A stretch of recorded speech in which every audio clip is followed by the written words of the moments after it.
Okay, new vlog.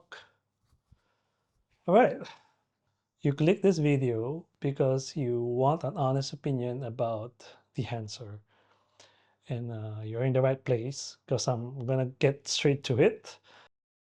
But quick disclosure first, Dehancer did reach out to me and asked me to review their plugin, but they didn't pay me and they haven't seen this review before it went live. So you're getting my unfiltered take. Am I really saying those YouTuber disclosure lines? Does that make me an official YouTuber? Let's find out.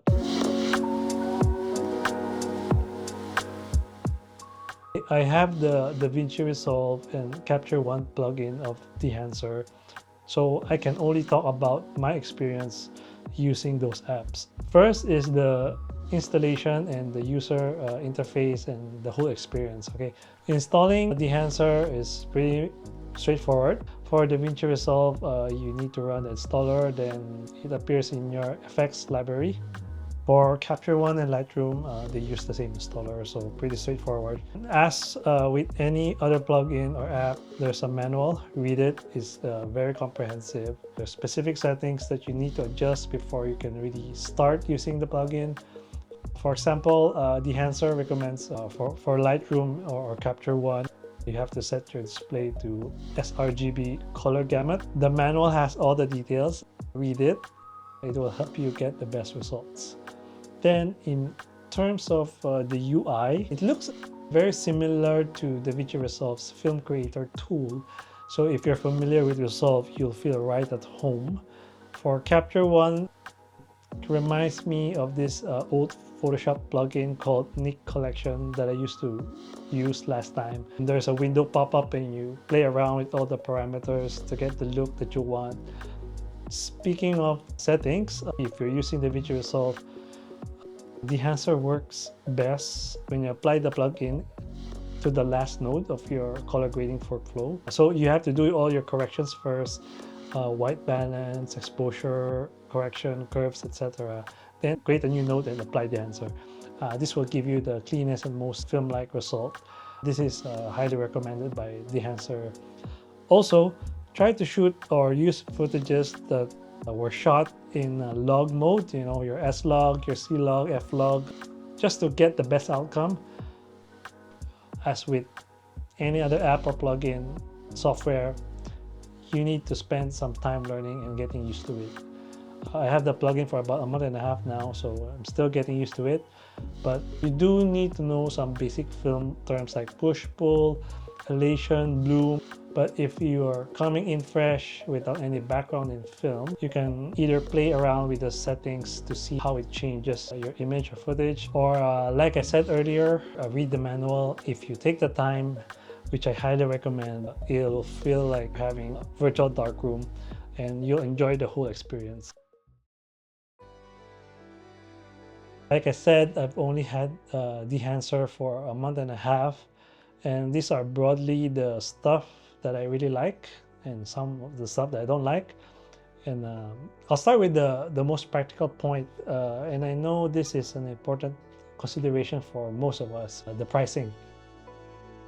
The Dehancer DaVinci Resolve plugin costs $499 USD, and the Lightroom and Capture One versions are $199 US. These are lifetime licenses, and I love that they offer a non-subscription option. They also have plugins for Premiere, Final Cut. All the pricing details are on their website.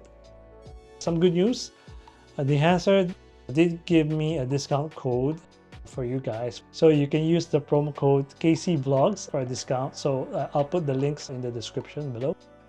If you think that the price of $199 US for the Lightroom and Capture One plugin is expensive, then I don't think you've really shot on film.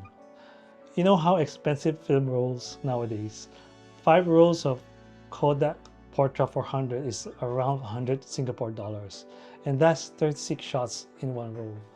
You get about 180 shots, and how many of those shots will turn out great?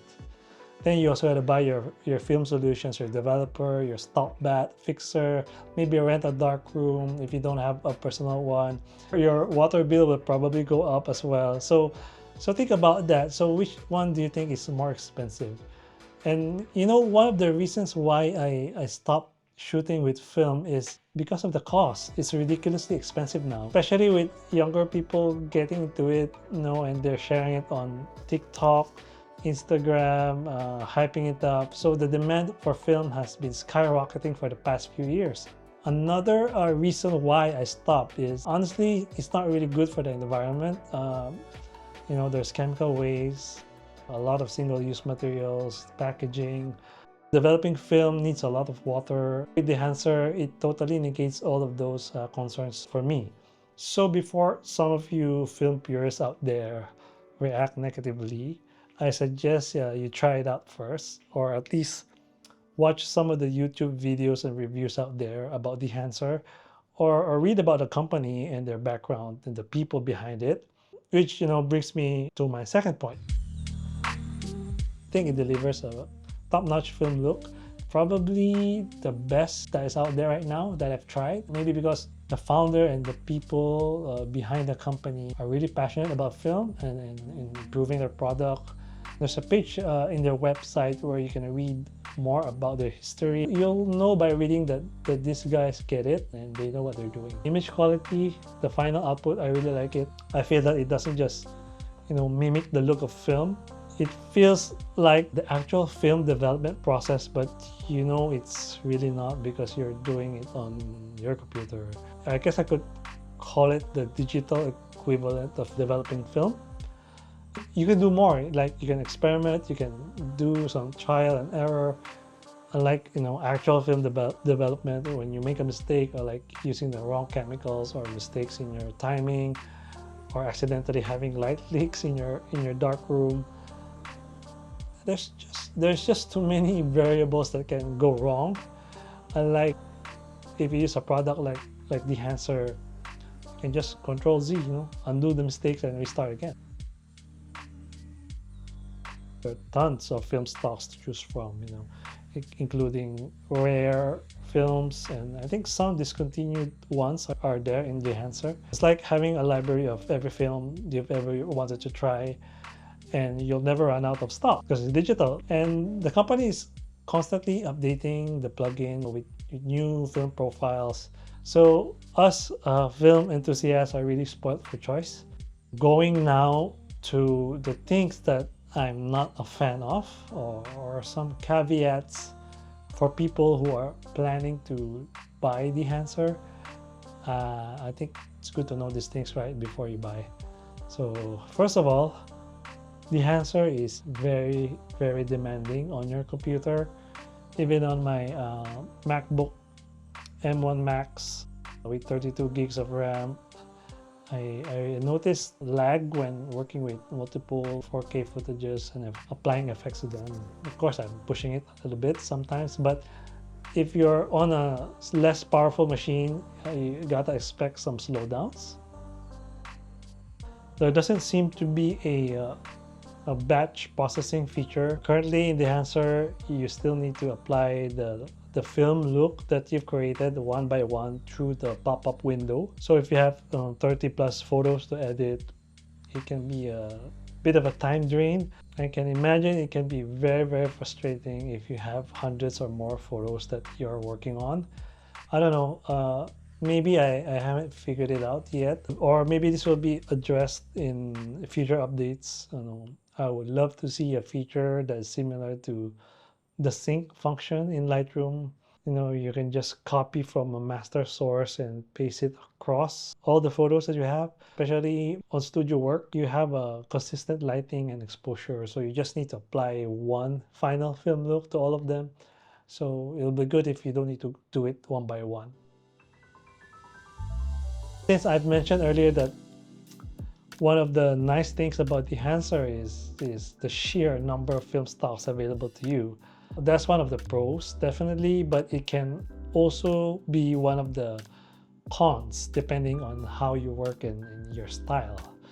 You know, with so many film stocks, and settings you can play with, it's easy to fall into the rabbit hole of endlessly tweaking your picture or your image, because sometimes you really can't decide which look you like to use.